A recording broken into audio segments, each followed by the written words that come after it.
Et si Jésus revenait aujourd'hui?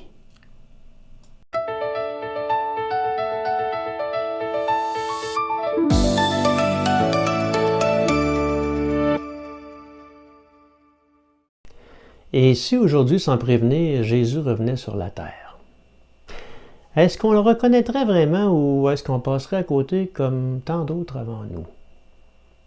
Serions-nous trop occupés, trop distraits, trop absorbés par nos écrans à regarder nos cellulaires, sans même lever les yeux? Parce que la première fois que Jésus est venu sur la terre, eh bien, ça ne s'est pas passé comme on l'avait imaginé. Il est né dans la simplicité. Il a grandi dans l'ombre. Il a marché parmi la foule. Il a parlé. Il a écouté, mais il a surtout aimé.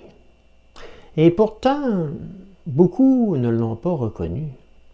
Certains l'ont ignoré, d'autres l'ont rejeté. Et même ceux qui pensaient tout savoir sur Dieu, eh bien, sont passés à côté de lui, l'ignorant. Alors aujourd'hui, est-ce que ce serait vraiment différent?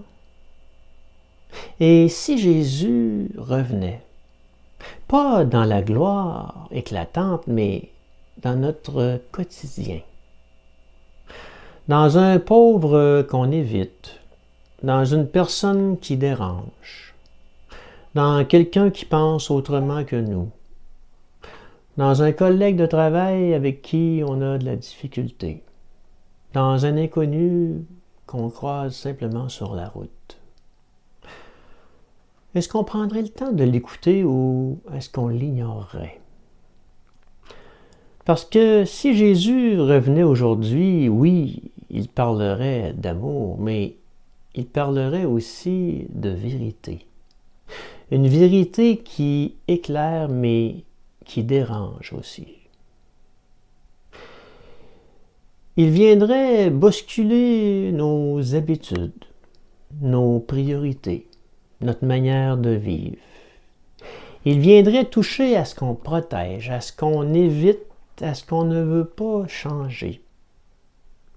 Et parfois, même, notre foi est devenue confortable, installée, habituée. Soyons honnêtes, est-ce qu'on serait prêt à entendre ce qu'il a à dire? Ou est-ce qu'on préférerait un Jésus qui ne dérange pas? Un Jésus qui confirme, mais qui ne transforme pas. Un jour, oui, Jésus reviendra.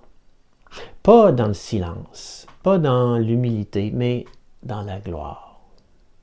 Et ce jour-là, bien, il n'y aura plus de doute, plus de questions, plus d'hésitation. Tout le monde le reconnaîtra. Mais aujourd'hui même, Jésus vient autrement, discrètement, dans le silence, sans bruit, dans les petits détails de notre vie, dans une parole attendue au bon moment, dans un appel intérieur qu'on ne comprend pas toujours. Parce que celui qu'on ne reconnaît pas aujourd'hui, est-ce qu'on le reconnaîtrait demain?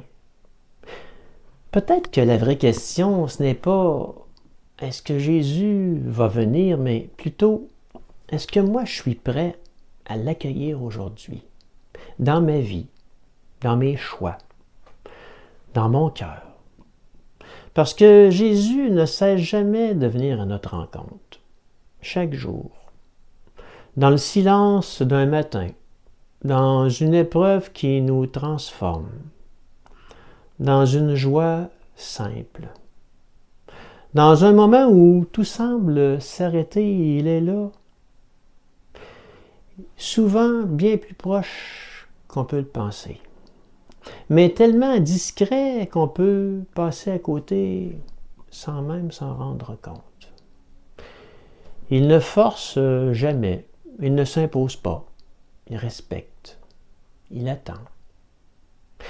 Il attend qu'on s'arrête, qu'on ralentisse, qu'on écoute. Il attend qu'on lui fasse une place. Parce que Dieu, lui, n'entre jamais dans un cœur fermé. il faut simplement lui ouvrir la porte. Ouvrir la porte, eh bien, c'est simplement dire, eh bien, Seigneur, me voici. C'est lui donner un peu de notre temps, un peu de notre attention et surtout beaucoup de notre cœur. Et parfois, c'est juste commencer par un murmure, une prière, même maladroite, même hésitante. Parce qu'au moment où tu ouvres ton cœur, même juste un peu, eh bien lui entre avec tout son amour et il fera une demeure dans ton cœur. Sans jugement, sans reproche, mais avec une présence qui transforme doucement, profondément. Alors je te laisse avec cette question. Et si Jésus revenait aujourd'hui, est-ce que tu le reconnaîtrais? Si vous me permettez, juste avant de terminer ma capsule, eh bien, j'aimerais bien vous lire cette belle prière. Seigneur Jésus, ouvre mes yeux pour que je te reconnaisse là où je ne t'attends pas. Donne-moi un cœur humble, attentif et disponible. Apprends-moi à ralentir, à écouter et à t'accueillir aujourd'hui dans ma vie. Amen. C'est ainsi que se termine ma capsule aujourd'hui et comme à l'habitude pour les membres de la Fraternité à l'heure de Dieu, union de prière et puis je vous dis